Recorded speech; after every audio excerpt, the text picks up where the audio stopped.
안녕하세요. 무엇이든 이 변호사 이나래 변호사입니다. 오늘은 웹툰이나 웹소설, 소설 등의 원작을 바탕으로 해서 만들어진 드라마나 영화, 연극 등과 관련한 저작권법 이슈에 대해서 알아보도록 하겠습니다. 최근 인기리에 방영되었던 재벌집 막내 아들 유미의 세포들, 그리고 금수저 등의 공통점이 무엇일까요? 바로 웹툰, 웹소설을 기반으로 만들어진 드라마라는 점입니다.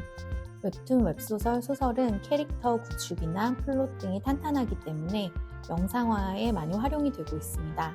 또 그만큼 저작권법과 관련한 이슈도 많이 발생을 하고 있는데 오늘은 그 이슈에 대해서 알아보도록 하겠습니다. 그럼 먼저 2차적 저작물과 2차적 저작물 작성권이라는 용어에 대해서 설명드리겠습니다.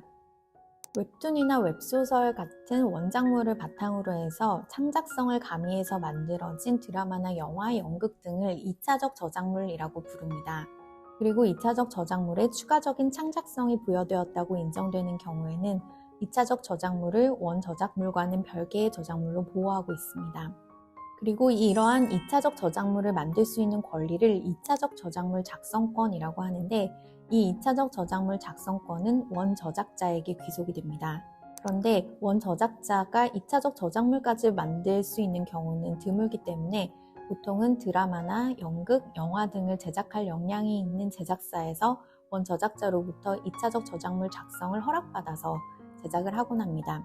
그리고 드라마나 영화, 연극 제작사들은 원작자로부터 2차적 저작물 작성에 대한 허락을 받으면서 2차적 저작물 제작에 대한 조건, 범위, 기간 등을 협의를 해서 그 내용을 계약의 내용에 포함시키게 됩니다. 그리고 이 범위를 준수해서 원작을 바탕으로 한 2차적 저작물을 작성할 수 있게 되는 것입니다. 만약 원작자로부터 2차적 저작물 작성권을 허락받지 않고 무단으로 원작 기반의 드라마나 영화 등을 만든다면 어떻게 될까요? 이 경우에는 새롭게 만들어진 2차적 저작물에 가미된 창작성에 대해서는 별도의 창작물로 보호를 받을 수 있지만 원저작자의 2차적 저작물 작성권을 침해한 것이기 때문에 저작권 침해로 민형사상의 문제가 될 수 있다는 점에 유의하셔야 됩니다. 그럼 다음으로 최근 원저작자의 허락을 받지 않고 무단으로 연극을 제작해서 공연을 함으로써 문제가 된 사례를 통해서 2차적 저작물 작성권의 보호와 관련한 문제에 대해서 알아보도록 하겠습니다. 이 사건의 내용을 먼저 말씀드리면 Y문화재단이라는 곳에서 A라는 베스트셀러 소설을 바탕으로 해서 연극을 제작해서 상영을 하기로 했는데 이 A 소설 작가는 공연 며칠 전에 이르러서야 자신의 원작을 바탕으로 한 연극이 만들어진다는 사실을 알고 문제를 제기했습니다. 그런데 더 문제가 되었던 것은 A 소설 작가로부터 저작권을 위임받아서 관리하고 있던 출판사 측에서는 이 Y문화재단의 연극 제작 공연 사실을 알고 있었음에도 불구하고 이를 A 소설 작가에게 별도로 알려서 의사를 확인하지 않았다는 점이 문제가 더욱 되었습니다. 이 사안에서는 원저작자의 2차적 저작물 작성권에도 불구하고 원저작자로부터 별도의 허락을 받지 않고 연극을 제작해서 공연함으로써 원저작자의 2차적 저작물을 침해한 사안입니다.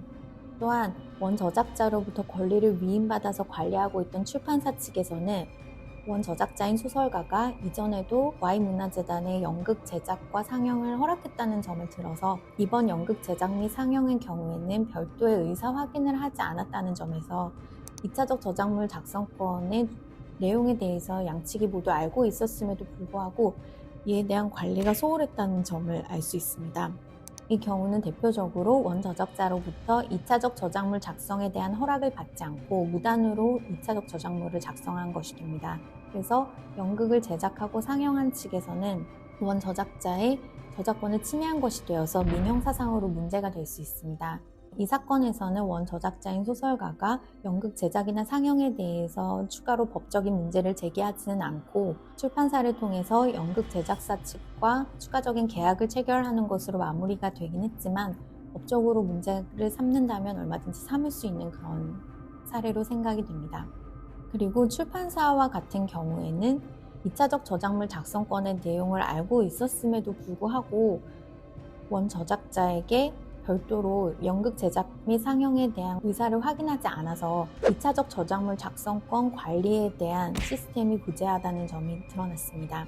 그럼 말씀드린 내용을 정리해 보도록 하겠습니다. 첫 번째로 소설이나 웹툰, 웹소설 등을 원작으로 만들어진 드라마나 영화 등의 영상물들을 2차적 저작물이라고 하고, 이 2차적 저작물을 만들 수 있는 권리는 원칙적으로 원 저작자에게 귀속이 됩니다.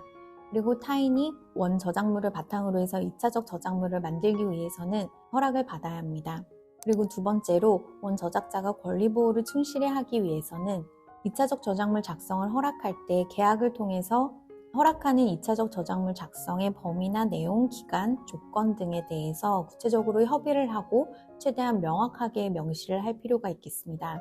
그리고 마지막으로 앞선 사안에서 말씀드렸던 출판사와 같이 저작자로부터 권리를 위임받아서 저작권을 관리하는 경우에는 2차적 저작물 작성 허락에 대한 원 저작자의 의사를 추단하기보다는 원 저작자의 의사가 명확하지 않은 경우 원 저작자의 의사를 반드시 확인하는 방향으로 실무를 정립해 나가서 원 저작자의 권리를 더욱더 충실히 보호하도록 할 필요가 있겠습니다.